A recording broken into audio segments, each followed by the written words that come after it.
Hello, everyone. Welcome back to the Splatoon 2 Octo expansion commentary. It's the finale of the playthrough, and coming up right now is the most difficult challenge in the entire game, the Agent 3 boss fight. Huh. Okay. I'm joking. This fight's very easy. Unfortunately, it seems nobody has yet given Splatoon the pen and paper Mario treatment. That makes me sad. Man. Yeah, you could. What would the dexterity roll be for squid bagging? Oh god, screw squidbaggers. Screw them so much. Like, not only is it rude, which is, I should stress, is the most important thing about it. It's rude. But you're also taking away time from continuing to cover ground and supporting your game plan. It would be like if you got a shot in an actual, like, war situation, and instead of going to find cover, you instead took out an air horn and started blasting. Like, that's literally what you're doing. So, yeah. You're making your play worse. Stop squidbagging me, please and thank you. You know, I'm trying to imagine what a pen and paper Splatoon would play like, and I'm thinking a system somewhat like Fallout, complete with the special stats. It would be a pain in the ass to do in paper, though, because you'd have to have some way to mark on the sheets where your ink was. And that just sounds like a giant pain to do in a physical realm. Yeah. So Agent 3 was mind controlled by the goop. And now we have to fight her. Wait, so you not only do you determine what Agent 3 looked like, but you actually get to fight a controlled version of her that has been graphically altered with a brain parasite. Yeah. And That's pretty cool. Her AI is pretty exploitable, but she does have some stuff that you wouldn't ever find playing someone 1v1 online. Like, she has special weapons that she can spam over and over again.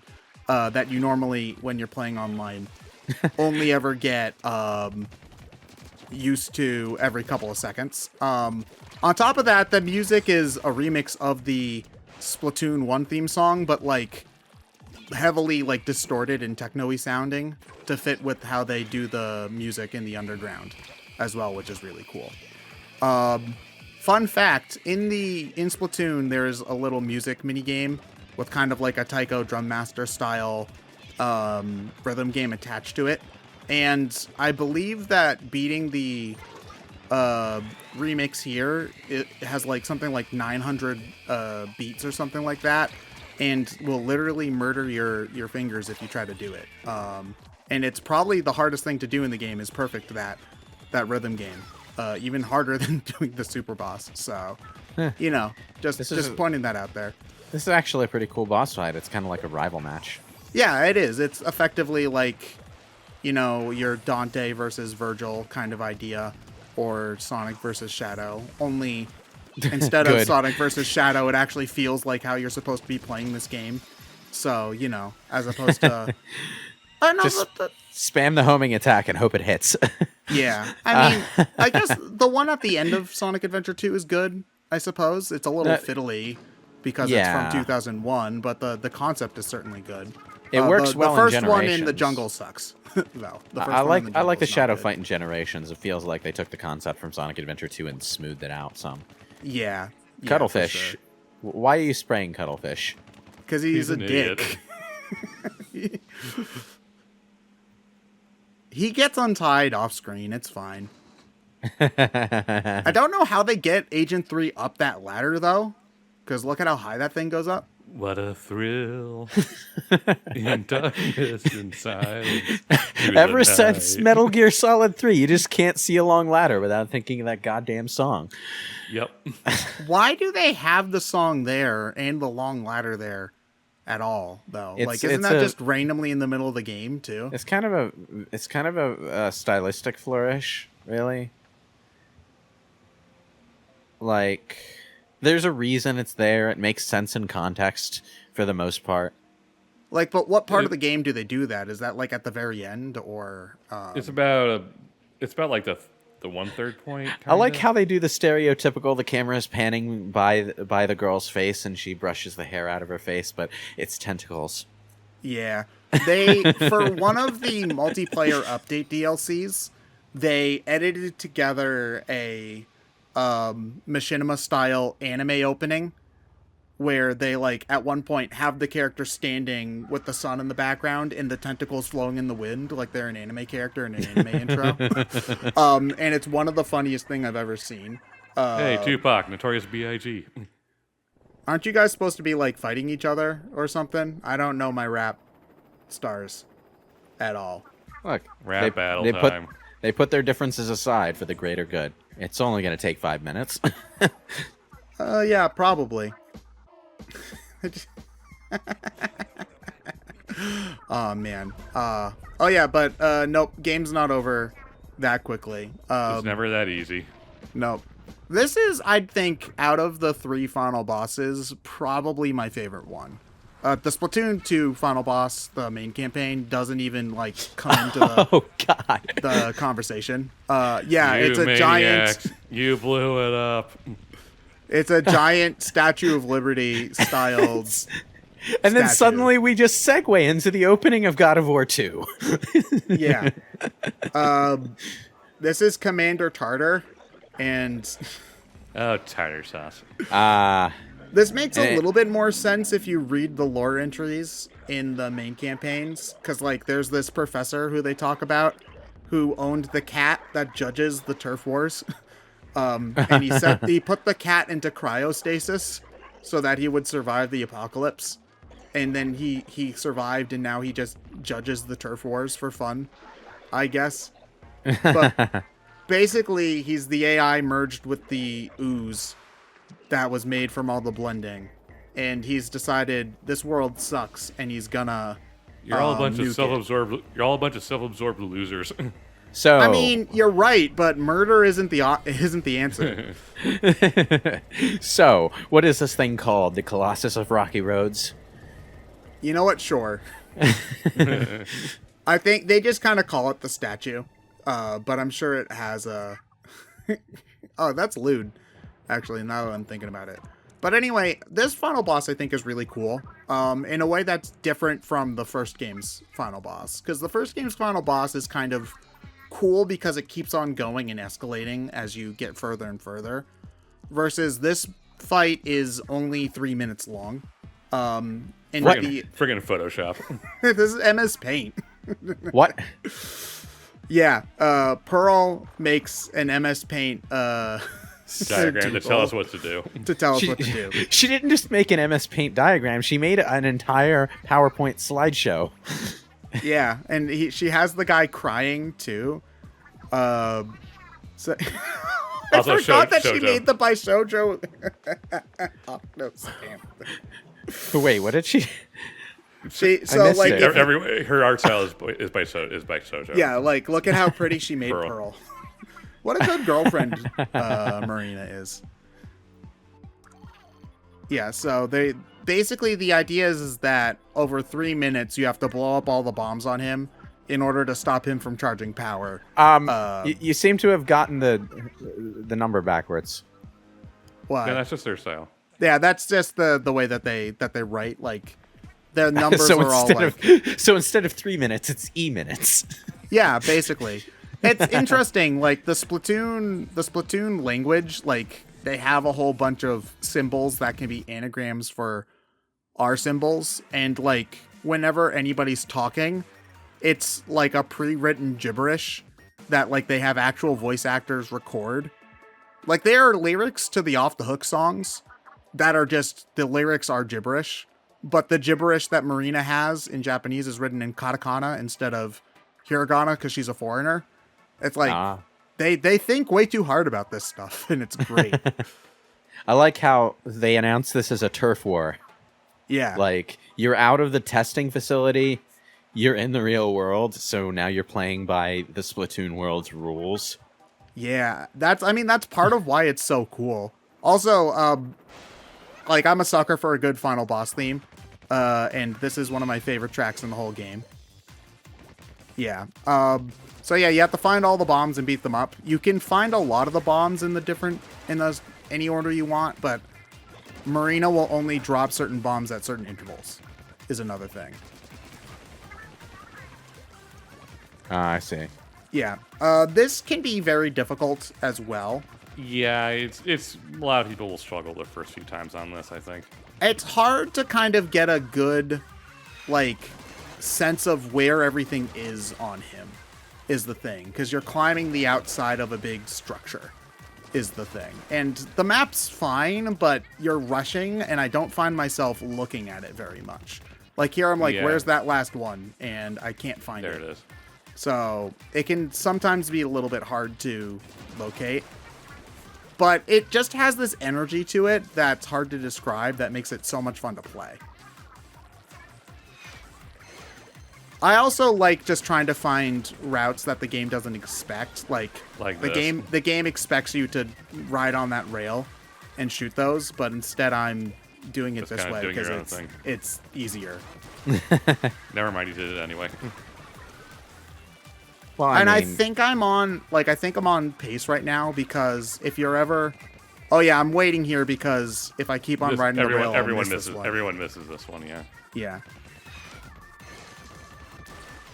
It's also just really cool how they kind of combine the multiplayer and the single player in this, in that the turf wars in normal Splatoon are 3 minutes long, and they are about marking the territory as much as you can, which is god damn it.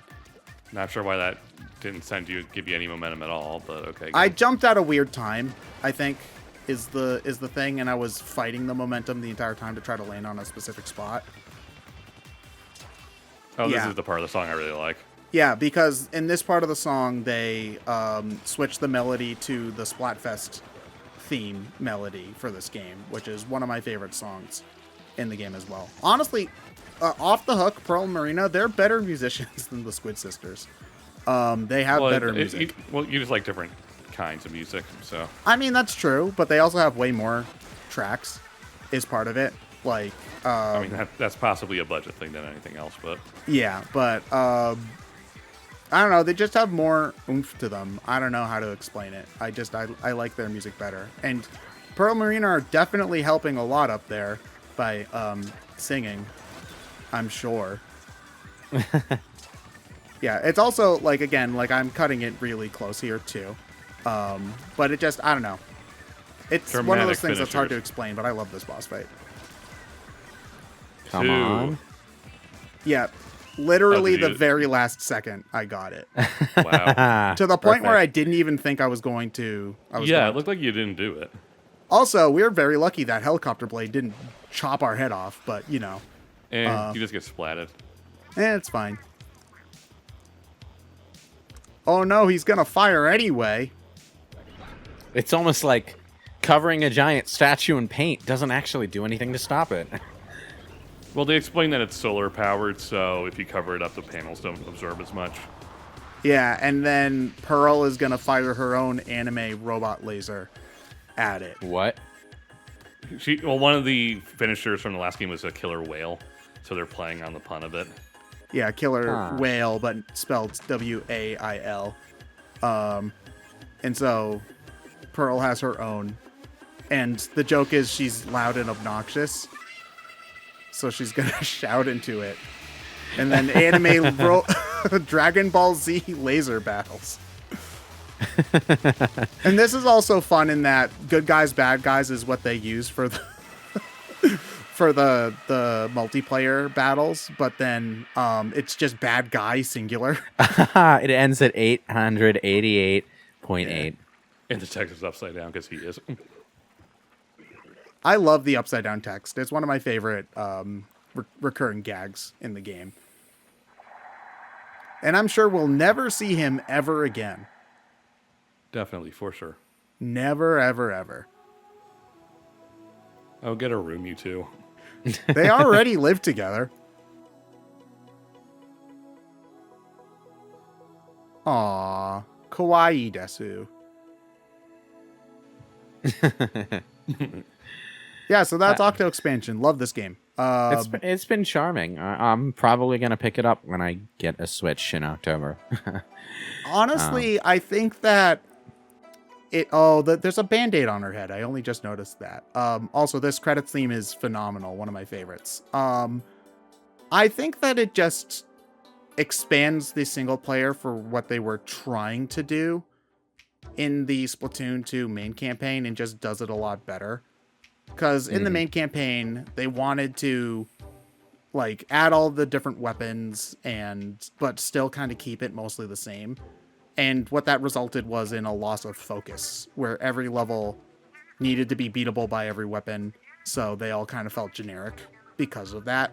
And instead what they did was, okay, well, what if we make a bunch of levels, some of them shorter, some of them a little bit longer, but we focused them on just like 2 or 3 weapons that were mostly similar, so we could have those experiences feel focused. And that's what they did, and it works. Like, shockingly enough, if you make your level design focused around your abilities, it can be really tight, and it's kind of one of the showcases of how fun fairly linear level design can be when you polish it the right way. Definitely. Yeah. And it's kind of a shame that they sort of assumed that people who bought this expansion wouldn't want to play it. Yeah. It's weird. The Splatoon single player does have an audience. Like, a lot of people do like it, and it is generally remembered fondly, especially for the first game in this. A lot of people really like Splatoon 1's campaign. I think that that's good. It's definitely better than the 2 base campaign. When it comes to shooters, especially shooters with unique mobility mechanics, developers and publishers tend to underestimate the demand for polished single-player campaigns. You know, Titanfall, the first game didn't have a single player at all. But Wait, one of really? one of the things they added in Titanfall 2 was gasp shock horror single player, because it turns out when you build your game around this interesting mobility gimmick, you can make some pretty interesting single player shit out of it, and they went and did that. But the first time it was pure multiplayer for some reason. Yeah. It also helps that the single player and multiplayer effectively feel like 2 different games, even though they share the same control scheme. Yeah. So there's an audience for one where maybe there's not the other. Like, Yeah. I mean, maybe I wouldn't pay $80 if I didn't care about the multiplayer for Splatoon 2 just to play the Octo expansion. But if you could somehow find it used, like cheap, the base game, I would definitely tell someone to download the Octo expansion and play it, even if they weren't a big fan of multiplayer. Like, honestly, I wish that there was like a $30 or $40 option to just get the Octo expansion for someone who doesn't have the main game. It's one of those, it's going to be hard going forward because they're going to need to really focus on kind of one or the other. Because they kind of show that they can make a really good single-player campaign with this, but obviously that's never going to be the focus on such a multiplayer-focused franchise. Yeah. So it's one of those, I wonder what they're going to do for 3 going forward. Also also producer. Oh, I love Nogami's great. He's such a meme. But it's like, do you make a big, robust campaign, which will likely come at somewhat of the cost of the multiplayer, as they tend to do, because you don't only have so many resources to go around? Or do you focus on the multiplayer aspect, which the series is known for, and maybe say, hey, 3 is going to be a big, multiplayer thing, and then, whenever, a few years from now, whenever, a Switch 2 or whatever, we'll make a big single-player game later. You know what? I feel like at this point in time, the opportunity is ripe for them to do both, because they could simply start out the multiplayer of Splatoon 3 effectively using what exists for Splatoon 2 as a template, and focus more of their time in the initial development phase creating the single player for Splatoon 3. And then they could flesh out and add to the multiplayer after the fact in their post-release plan, as they do.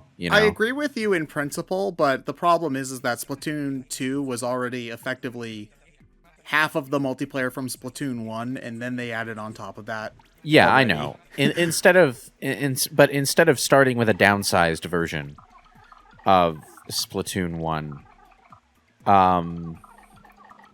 they should start with all of Splatoon 2 and add to it rather than adding I mean, things that'd back be nice. My concern is, again, the manpower thing, because this team and subset of Nintendo is also the team that makes Animal Crossing.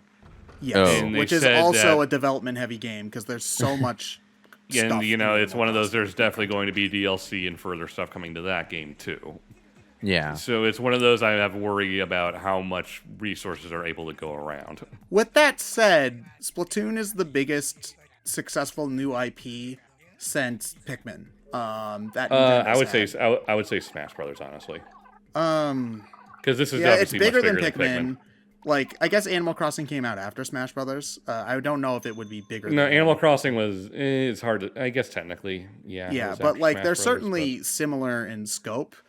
I think So, that they could put Mario or Zelda level budget into a Splatoon game. So I think both isn't impossible, and obviously both would be preferable. You know, like we keep talking about cake, and it makes me hungry. So, but, like, what are we doing now? the Right, super the boss. Super Boss. If you Oh. once you beat the game and you beat every level, you go to the real Agent 3 fight, which basically is what happened right before the events of the game where we knock ourselves out. Because basically what happens right before the game starts is you and Agent 3 are fighting, then you fall through a hole and knock yourself Wind out up and in the get tube, stuck in yeah. there. And they play the original game's final boss theme, which is great because the remix in Splatoon 2 proper was not great. And this fight's hard. It's basically the fight we had earlier, but Agent 3 Way more doesn't hold aggressive. back and throws super weapons at you like they're nothing, and is an asshole, and has tons of armor. Oh. What's nice. also cool is that It's also the. I like the detail that it's the original orange and blue colors from the initial reveal of Splatoon. yeah, but instead you're playing as the bad guys that were in the original reveal, because the good guys were the orange in that one, which again Yeah. is also just really cool. And yeah, this is hard. It took me like a half an hour to beat. There's just not a lot to really say for advice other than Be learn good. the whole thing. You know, Yeah. you don't get a checkpoint is the thing. So if you die once, you start from the beginning. And Agent 3 has a lot of armor, so you don't get a lot of points to do damage, and she does regenerate health too. That's something that is how it works in multiplayer Splatoon. So I often find that what I'll generally do is try to go at her while she's just shooting the gun, whenever that is, and try to get enough shots in to make her go to the next phase. Because whenever she goes to the next phase, she super jumps away, and you get a chance to heal without dying, effectively. Also, anytime where you can get a bomb on her is also good. The other problem is just that she covers the stage so fast that you don't have a lot of space to move, which is also really difficult. So anytime where she's like stunned is a good time to get the floor covered, at least a little bit. Oh, Well, she always starts with splashdown, which makes the area she lands in her ink. So yeah. you It can't also you can't just sort of swoop in and take her out early. it also destroys any bombs that might happen in that section. So you can't just cheese her out by throwing bombs at her while she's doing it. Honestly, bubbles is one of the best things she can do because she's very vulnerable doing them. Yeah, it's also a really bad super. So Bubbles are one of the hardest ones to use. I would well, say. as far as a single player kind of thing goes. Yeah, like they're much better at like as a defensive super than an offensive one, for sure. Because it's really hard to line up a bubble so that it blows up in. Their face or something. Yeah. Honestly, the bomb rush is the most annoying one because you have to keep on moving, even if you are in a spot where you really want to shoot her. Which can be the frustrating part. This is also kind of a breather moment because while she is shooting missiles and bombs at you, she's also far Just enough away hanging out that up you there, have yeah. you have room to maneuver, so you're not as stressed all the time. Is also the thing. I'm trying to remember if this is my successful attempt or not. I feel like I still Well, die. it depends. I was going to say, does it take 4 minutes to do the rest of this? Probably not, so I think I still die. I did want to show... I did do a Yep, lot yep, of you editing. died. Yep, there we go. for this fight because I didn't want it to take a half an hour, but I still think it's important to show the fight as it is and not to completely cut out all of my mistakes. Because if that's the case, then it's just a 2-minute fight if I only show my successful attempt, and somebody who's never played the game before would be like, well, why is this hard? You know, you beat it first try, right? And the answer is yes, definitely I beat it first try. I'm a video game master. Why don't you guys believe I'm a video game master? I'm just watching this, and yeah, it looks pretty intense, actually. Yeah, it does feel a lot like this boss fight in particular feels a lot like playing the game online a lot of the time. Like, obviously, they're not spamming super weapons at you all the time, but it does have a lot of this general, like, duck, shoot, duck, throw a bomb, move over, they're open, shoot kind of vibe to it. Which is, I think, impressive that they managed to pull off. Fighting a boss that feels like you're actually fighting someone like you. It's not an easy thing to do, and it's why rival fights can often feel disappointing in video games. I mean, we bring up Devil May Cry a lot in that context, but like the reboot DMC Devil May Cry is also a perfect example of how to make one of these rival fights, as you say, disappointing. Like, because didn't Virgil just, like, not really feel like anything at all? I don't even remember how that fight went. He had several phases to him, but essentially the feeling of fighting someone on even footing with abilities similar to yours wasn't quite there, because the game focused entirely on one gimmick at a time, essentially. Whereas in Devil May Cry 3 and Devil May Cry 5, Virgil is mixing up his moves and coming at you in different ways, and just generally he feels like he has the same tricks up his sleeve that you do, and even though he isn't necessarily using them in exactly the ways you would use them, he does at least feel like a character that you could play as, which of course he is. And when you go back as far as Devil May Cry 1, pretty much all of Nilo Angelo's moves are analogs to your own moves. He even has a punch and kick move set to match your gauntlet weapon. Do you get to play as Virgil in DMC3, or was that only in a re-release? A re-release. Oh, re-release, okay. Yeah. Because I'm sure that's something like, oh, I want to play as Virgil. Like, it feels like I should be able to. Yeah. You know what? When I think of bad rival fights, all I can ever think of is Sonic. Where it's just like, oh no, oh no, give me your best. Yeah, oh, no. Like, well, that's what happens. Doesn't matter if happens. they're 2D or 3D, they're always bad. That's what happens when you try to have a mano-a-mano boss fight in a game that doesn't really have a combat system. Like, I'm trying to think of, I guess the Blaze one in Sonic Rush is fine. Like, it's not good, as we but said, it's fine. the one at the end of Adventure 2 is fine. Yeah, that one would be good. The Blaze one is fine. The ones in Generations are fine too. Yeah. So but those also don't three, feel and like that's about it. rival fights, though. Like, I say Shadow does. Shadow does, but Metal Sonic and Silver definitely don't. You did it. Yeah, and it's even like, oh, they're defeated, like in Splatoon. Inner Agent 3 defeated. So Yeah. this was the Sephiroth fight from Final Fantasy VII. Yeah, you just were like standing at this locker and being like, could I kick Agent 3's ass? And you're just like staring at this locker for like a half an hour, thinking about every situation, and then you eventually are like, yeah, probably. And you find this toothpick on the ground and pick it up, and you're like, sweet.